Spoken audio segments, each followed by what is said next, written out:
Hi, and welcome back to Crypto Earn, where we will look at all aspects of cryptocurrency and especially Bitcoin. We'll look at the news, technical analysis, on-chain analysis of altcoins, yields, staking and pooling, and how to invest and other aspects of the crypto world. I hope you enjoy it, and let's move on. On the news, the first thing we're going to look at is from Cointelegraph, a Bitcoin institutional buying could be big narrative again as 30K Bitcoin leaves Coinbase. Basically, we see the prices stagnant, but this does not mean that there aren't big buyers out there taking all the spare Bitcoins away. So the question is, why is the price not rising? Well, we'll look at that in a little while. But first, let's just see who's buying these coins and how much is actually leaving the exchanges. So regardless of Bitcoin price action, institutional players are putting their money where the mouth is. So Bitcoin may be heading under 40,000, but fresh data shows that demand for many investors is anything but decreasing. For Ki-Young Yu, CEO of chain analytics platform CryptoQuant, institutional BTC buying might be the big narrative in the crypto space once more. Coinbase Pro shifts serious amounts of Bitcoin. Key highlighted figures from Coinbase Pro, the professional trading offshoot of the United States exchange Coinbase, that confirmed that large tranches of BTC continue to leave its books. Those tranches total 30,000 BTC in a single day this week, and the event is not an isolated one, with March seeing similar behavior. So basically, there are institutional buying going on, although behind the scenes we think that nobody's buying, but it is actually really happening. So this is really prepping us for hopefully an important rally coming up. On the second news, again from Cointelegraph, we can see something similar with MicroStrategy. MicroStrategy of famed Michael Saylor is not stopping. They already have 129,000 Bitcoins, but he's very, very bullish. MicroStrategy shareholders letter. So this is a letter sent to all the shareholders where it says, "Will vigorously pursue more BTC buys. MicroStrategy will not be taking a break from buying and holding Bitcoin anytime soon," according to a letter to investors from the company CEO, Michael Saylor. MicroStrategy CEO Michael Saylor has proclaimed to the shareholders of his company that his firm intends to vigorously pursue its reserve asset strategy to buy and hold more Bitcoin. Note this hold, yes. So a lot of people are worried that it's not what the newcomers in this field are doing. The big players are not really coming in to buy and sell and trade. They're actually coming in to buy and hold, which is, I hope, what all the listeners in this channel also believe as well as I do. Saylor's publicly traded company, the largest single wallet holder of Bitcoin in the world, with 129,218 Bitcoins. According to wallet tracker Bitcoin Treasuries, those coins are currently valued at about 5.1 billion. MicroStrategy bought 4,197 more coins on April the 5th. So this is just, a few days ago. By comparison, Tesla, MicroStrategy's runner-up in the hodling race, owns 43,200 BTC, valued at about $1.7 million. So on-chain analysis. On on-chain analysis, we can see some also very interesting data. Like, for example, this one. This is in red, is the exchange net position of Bitcoin. This is the coins leaving the exchanges. Yeah, this is all exchanges 3-day moving average. So red is leaving the exchanges, which usually means to hodl, and green means bring in BTC in, which normally means to sell. And we can see here that this peak right now is only been larger in 3 occasions before. So we're in a very bullish situation where people are buying and withdrawing, buying and withdrawing, buying and withdrawing. On my second graph, we have also a very interesting metric here, which is the supply not move. Okay, this is not in the exchanges, this is in the whole blockchain. Yes, supply not moved in the last year. So these are the coins that have actually been bought and they just sat there. They haven't sold them, they haven't moved them, they haven't transferred, they haven't done anything. They just sat, they've been hodled. And it's 63.7% of all the Bitcoin is actually been sitting in its wallet for more than 1 year. So this is, again, means that people are not really in the day trading business or in the taking profits. They're actually hodling. Again, bullish. This all means that there are going to be less and less Bitcoins available for purchasing. And the last one is who's actually doing the buying. Well, we can see here in this graph, it shows that the whales are waking up. Whale holdings, entities of more than 1,000 BTC, are now turning up here. So these are now the new players in the game, which are the whales coming in to buy. And talking of whales, we have this whale alert Telegram channel, which basically just trawls through the blockchain and brings up big numbers. Yeah, so I'm going to look at just Bitcoin here, and you can see starting, this is today. If I click here, so this is from today, we have $26,317,000, or let's talk in Bitcoin, 655 Bitcoins transferred from Coinbase to unknown wallet. That's withdrawing. Next one, similarly, 648 Bitcoins withdrawn, transferred from the Coinbase to unknown wallet. The next one, 500, which is transfer from Coinbase. So these are, I think, all the Americans. The Coinbase is a Coinbase Pro. Here's another one, even more, 1,801 Bitcoins transferred from Coinbase to unknown wallets. So this is all happening all day. 5,000 Bitcoins transferred from Gemini to unknown wallets. So this is all Bitcoins coming out of the exchanges and into wallets. What does that mean? It means that people are taking them out to hodl them. Here's another one. 500 Bitcoins transferred from Coinbase to unknown wallet. And it goes on. Yeah, this is just happening all day. So very, very interesting data. On our technical analysis, we see the graph is actually quite stagnant. We can see here that nothing has happened the last 2 days. It went up, it touched this line, got rejected, and it came back down.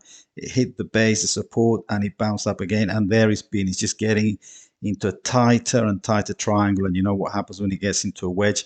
It normally breaks. We're hoping that it's obviously going to break up in the upwards direction, but unlikely it might also come down here. Let's see what happens. We also have the channel that we drew the other day, which will actually show us that it might be bouncing between 39,700 up to 49,000, back to 40,000, up to, this is where we think it might be going. Eventually it will break up, because as much as we look at the microcosm here, we have to remember sometimes where we're coming from. And if we put this on a time frame of a week, because as we log out here, we can see that although we're actually just looking at this microcosm here, you can see the general tendency of the graph is upwards. We hit here 2017, that peak at 20,000, then we came down, then came up again, then we had when the pandemic hit, and then ever since it's been going up. Now we've been a sideways move for about 2 years, but eventually it will continue going up. So let's not forget that. Put it back at 1 day. And then we look at, let's look at 1 hour actually, what's happening in the little tiny specks of candles. As you can see, it's just sitting around, it's bounced up here, come down here. So we actually have a nice solid, what seems to be a solid support at 39,000, 40,000, let's say. Hopefully it will now break through this resistance and it'll come through to the next one, 41,900, which is basically 42,000, and there upwards.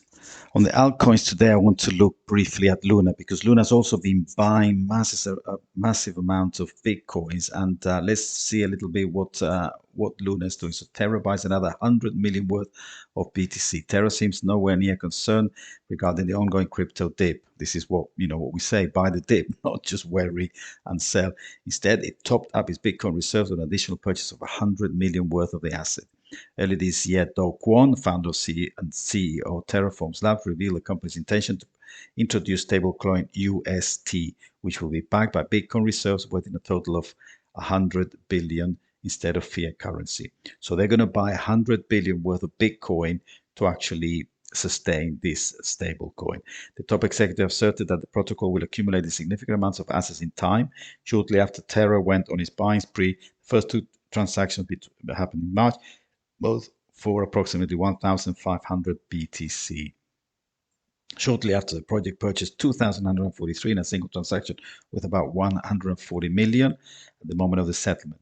The protocol continued to amass more Bitcoin in April.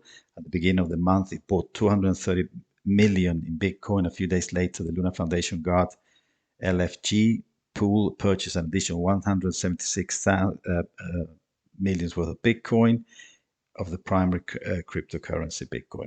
Over the last several days, Bitcoin price went on a downstream. Moreover, it tumbled below 40,000, dropping to its lowest level since March, but that has not deterred TERRA. Earlier on April 13, Do Kwon disclosed that Luna Foundation Guard purchased 100 million worth of Bitcoin for its UST reserves.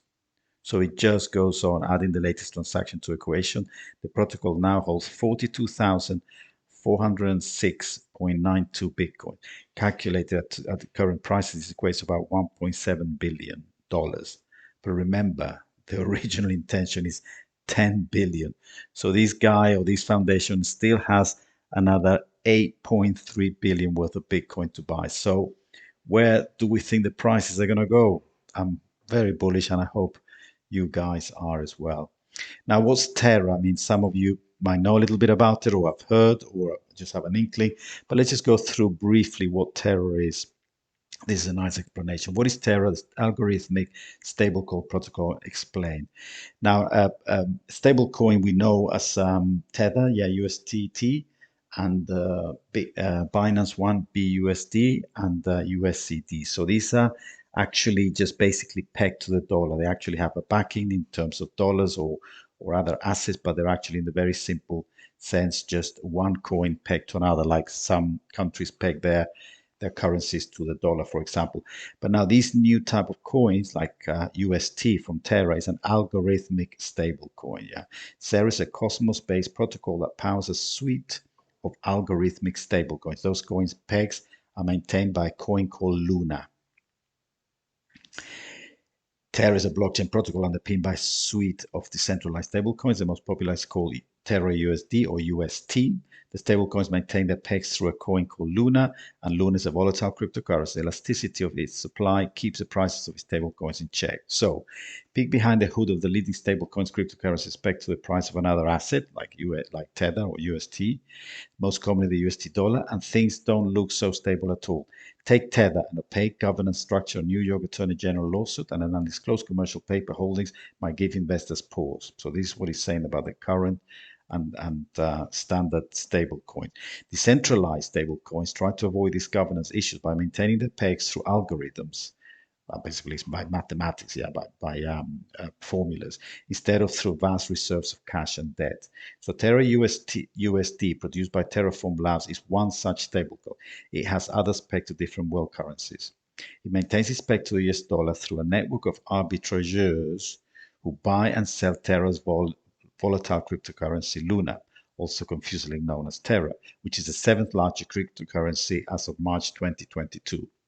Luna is also governance token and grants holders voting powers of the protocol. Who created Terra? Terra ecosystem was created by a startup called Terraform Labs in 2018, founded by Do Kwon and Daniel Shin. How does it work? To maintain stablecoins equilibrium, Terra mints and burns tokens while also incentivizing arbitrage. Arbitrage means that if I can sell something at 20 and then buy it back at 19 and then sell it back at 20, I'm continuously making $1, for example. So that's basically arbitrage, in case somebody knows. Here's what it means. Before you can use UST, you'll have to mint some. To do so, you'll pay the going rate in Luna. So you buy $1 worth of Luna. The protocol takes those Luna and burns them, which constricts the supply and makes the price of Luna go up just a little bit. So you burn one Luna, so Luna's price is going to go up. The same works in reverse. To mint Luna, you'll convert UST stablecoins. Those get burned and the price of UST goes up ever so slightly.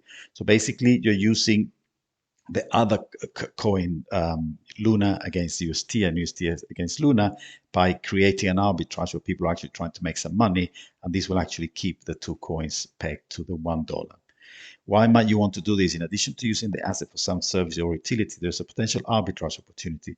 Arbitrageurs trading who profit from small price discrepancies help to keep the price of UST in check by selling Luna for UST when the price of UST is below $1 and buying Luna when UST is worth more than $1. If, for example, UST slips to $0.95, traders can then buy a bunch at that price and sell it for $1 of Luna. In doing so, UST supply is reduced, and therefore the price heads back up.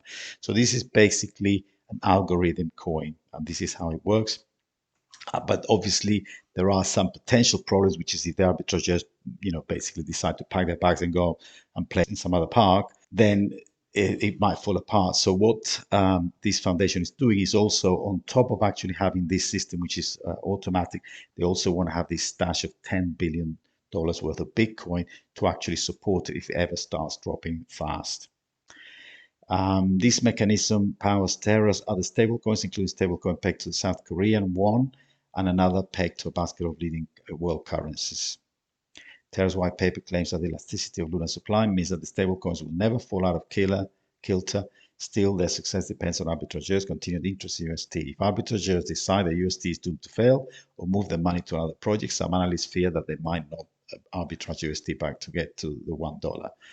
So this is why they're buying this big backup of Bitcoin, yeah.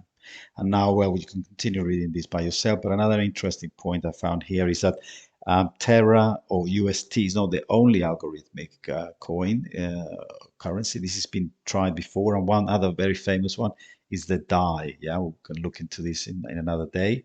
But UST overtook DAI in 2021 to become the largest decentralized stablecoin by market capitalization. As of March 2022, UST had a market cap of 13.4 billion and DAI 9.6 billion. But when we compare that, they both lag behind centralized stablecoins like UST and USDC, yeah, 80 billion and 53 billion. So as you can see, this is still work in progress here. Yield, staking, and liquidity pooling. We're going to look at what we did last video, which is we actually put $100, it was actually $98 or something, into Immortal DAO. Yeah, remember immortaldao.finance. Yeah, this is staking. Yeah, we basically bought $100 worth of IMMO, and we staked it here. Yeah, we connected our wallet. It's shown in the previous video. If you want to see it, I'll put a link there. And we basically added this liquidity here of $98. As you can see here, at the time it was, if you can see from that video, it was 3.003 EMO. Now we have 3.157. So it's already increased. It's increasing, as you can see here, every 8 hours. So in 6 hours, 38 minutes, we will get the next tranche of 0.017. So it's actually compound interest and it's running very nicely. Yeah. If we look at a quick Excel here, we can see just briefly how we've done. Yeah, we have 12th of April, we put the IMO. It was actually at the time 3.00332, but now we've actually increased it to 3.157. Yeah, the price at the time was 32.81. We're now doing very well. It's increased to $37 per IMO. This is a 12% increase, which is just lucky. But more importantly, because we've actually also have the staking, we've got an extra IMO, so the total increase in profit has been 18.5%. So we've increased our $98.54 to $116 just in 2 days. Yeah, so if you're interested in doing something like that, then by all means go to the other video and take a look what we did there.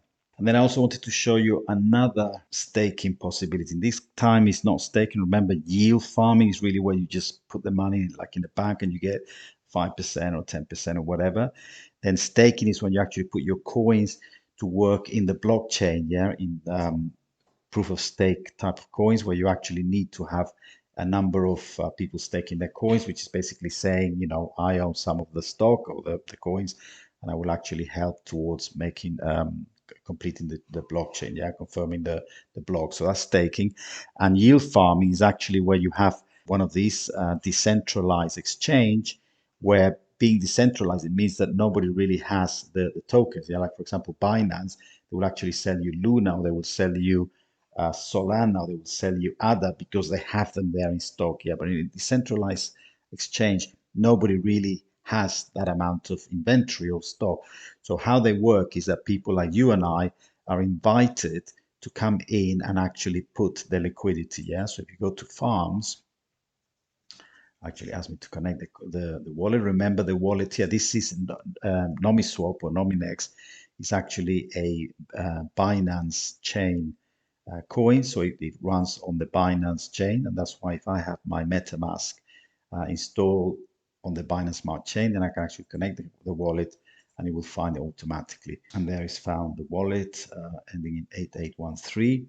So now once we actually enter the farm, we find what I said before, that they're actually inviting people to put half and half of 2 different coins. So then somebody else in the DEX, which is here in the swap. Say if I want to buy, let's go back here. Say if I want to exchange UST for Nominex, which is their coin. Yeah. So if I go to swap and I actually put when I want to exchange some USDT,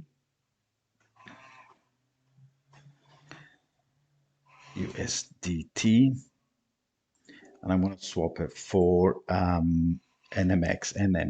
Yeah. So here we go. I want to exchange an amount of USD for NMX. Yeah. But the question is, if I buy some NMX, who's actually NMX is it? Yeah. Nominex token. Well, that's where the pools comes in. Yeah. So here, between all these investors, have actually got 14.3 million worth of liquidity in this pair, 3.2 million of liquidity in this pair, and so on and so forth. And you get paid a rate to actually have this liquidity in here. So let's start with the Nominex tokens ones, where you get the highest APR. These are proper APRs as opposed to APY. So this is not a compounded. You would have to do your own compounding. They're paying 83%. So if you put dollars against NMX, it's going to be the same amount. So if you have $100, you would have to put $50 of USDT and $50 of NMX. Similarly, if you got 1,000, 500, 500.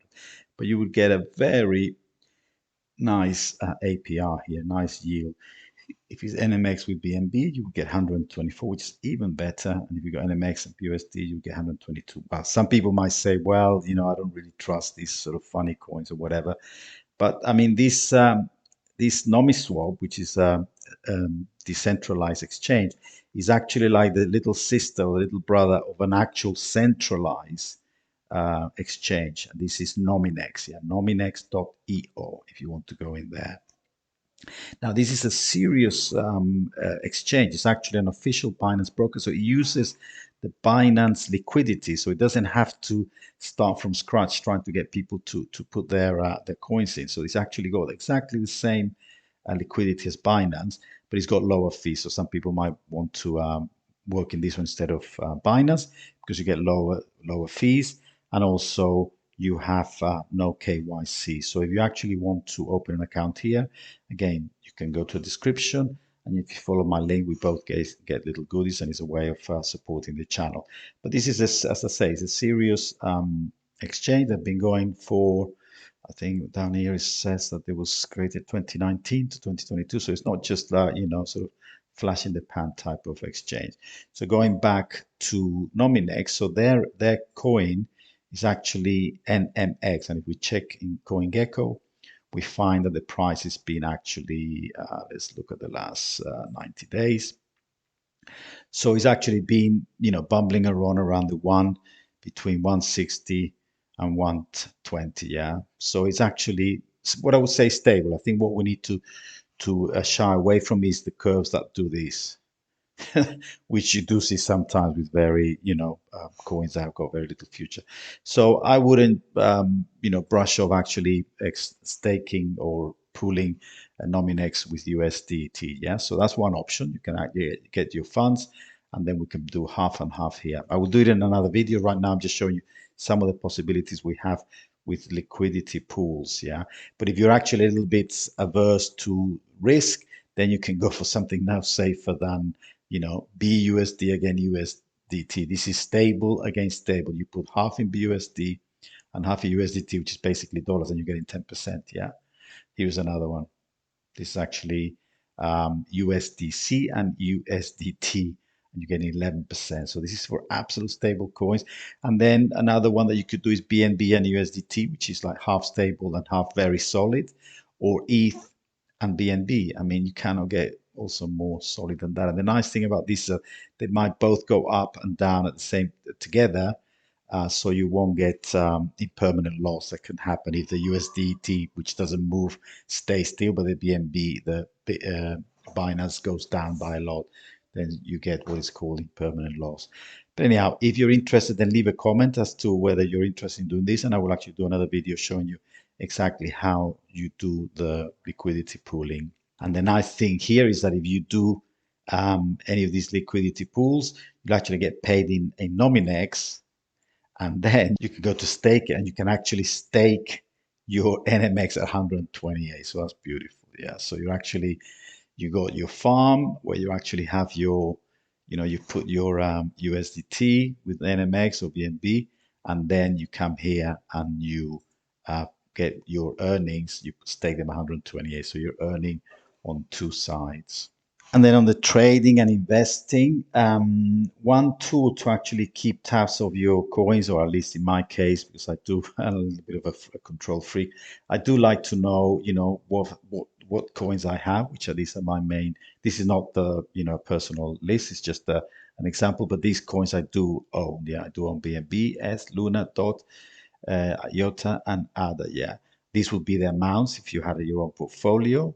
Little bag. These are the prices at which I bought them, and these are the current prices I told you last time. And today we're going to look at how to create these APIs to actually update automatically. Then this is a change, yeah, from bought to current, and this is my total in dollars. So if I actually go here to refresh, you will see that these values will change to the current value, and then obviously the percentages will also change. So refresh now, and we're looking at these values changing. Well, these values changing here. There they go. All moved. So I've actually got some of them have gone up, some of them have gone down. So how do we do this? Some of you might be asking. Okay, let's start from the beginning. So this is a reference to an API. Yeah, an API is a call to a larger platform which will give you information. So you basically, it's like going to the bank and say, what's the exchange rate of the euro today? And they say, well, it's 1.1 or whatever. And then you come and you write 1.1. Yeah. So basically you're accessing this information live. Yeah. So that's an API. So this is sometimes you have to pay for API. Sometimes you get given it by your platform or your exchange. But this is CoinGecko. Gecko very generally have offered this API for free. Yeah. So this is how it works. Now I'm going to actually show you. I mean, this works also in a browser. Yeah. But we're going to use it inside Excel. But it's actually just to show you how it works. If I go to my ordinary browser and I open a new window and I paste my API, I'm going to get a series of information. Here it is. So the Nominex, which is, this is the value I'm getting. So I'm going to their API website and I'm going to ask for a simple version of price. The ID is a Nominex. This is the token I'm looking at, and I want it against the currencies BTC, USD, and Euro. There it is, the BTC value of a Nominex, the dollar value of a Nominex, and the euro value for Nominex. So it works. This is one way to check. Yeah, I will put a link also to this API down below. Well, not a link, a copy. You just copy that. Basically, it's free. Anybody can use it. Yeah. So let's imagine that I bought some Solana, which actually I have bought Solana. So I'm going to add a column here, which is Solana. Yeah. So let's see how I would actually make the new row for Solana. So first things I'm going to write here is Sol. This is just so that I know what it is. Let's say I have bought, I think Solana is around $100. So let's say I bought 15 Solanas and the current price, let's check the current price of Solana. So I'm going to, because I already know what the name of the Solana API is actually Solana. But you need to check that. Then I'm going to check here the price. So here's the price. The US dollar is 101.23. But now, if you actually want another currency, let's say you want to check that you want to use the API for something like, let's think of Shiba, yeah, Shiba Inu. So you want to know what's the name that, because if I put Shiba here, Shiba, I mean, it might work, it might not, but it gives an error. So if you actually want to know what the actual, oh, put a double A. So it still gives an error. So if you want to know what the name of the API in CoinGecko is, then there's nothing simpler than actually going to CoinGecko, then you write there, let's say Shiba, and as I said, I just use this example because it's the first thing that came to my mind. Okay, here it is Shiba Inu. So this is the 15th coin. Yeah. So I go to SHIB, which is the actual symbol for it is SHIB. And how to know what to use in the API, it is actually given here. See, API ID. You have to call it Shiba Inu. Copy there. Then you go back to the API. You put it there. and you paste it. Yeah, and that will be the price of Shiba Inu, BTC, in USD and in euros.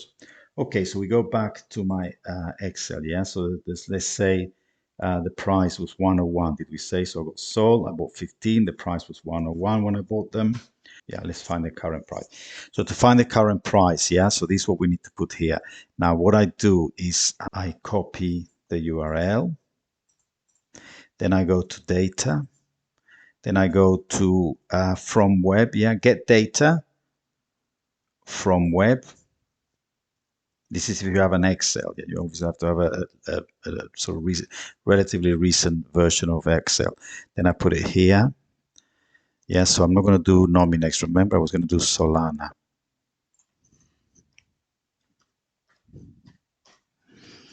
Then I enter OK. And then you will actually get here another window which actually lets you find the, well, check that you actually have the record. You double click here. You see that it's actually working. Here are the values. And then you go into table. And then to actually get it to see here, you can put close and load to. And I can load it to whatever field I want. Or close and load. And it will load it as a tab by itself. So let's load it in, let's load it here, yeah. Okay, so there is the data. So now the data is here, and all I have to do is copy this value, 101.23. So there it is. So this is now live, yeah. So this is my, the price I bought. Let's say I bought 100 just to make this work. So now this would be that minus that divided. So that would be D8 minus C8. The new price minus the old price divided by the old price times 100. So that would be the percentage change. I have $1,518 in Solana. And so this is how I do it. And then obviously I have a, sum of all my stock. And then I do an average of how much I paid. Okay, these I would have to update with that value there. Oh yeah, it's already updating. Yeah, so this is how much I paid to see how much I have in the total in the bag. So this is how I do it. And then the beauty is that if you refresh, let's look at these numbers here. It's only been like a few seconds, so maybe they won't change at all. Okay, it didn't change because this, but that would change when you refresh every time, yeah. So this is how you use your app. I hope you enjoyed it. I hope it's useful to you. I certainly find it very useful, and I can keep tabs of all my coins that I have. And finally, the channel or community. I say this every time, and I know that you understand that the way to grow the channel is obviously to have good content. I hope the content is useful. I try and make it vary. I try and bring you new things that you might not be aware of. And if it's useful to you, then I really would love your like, your subscribe, so you can actually get notified whenever the new video comes out. And it's also for algorithm of YouTube. It's very important. And then I will reward this loyalty. When we get to 1,000 subscribers, I will actually do a draw and give away 1 Solana or 1 Luna amongst all the people who actually comment on a given video. So I hope you enjoyed it. I hope it's useful. Please like and subscribe, and we'll see you soon again. Ciao, ciao.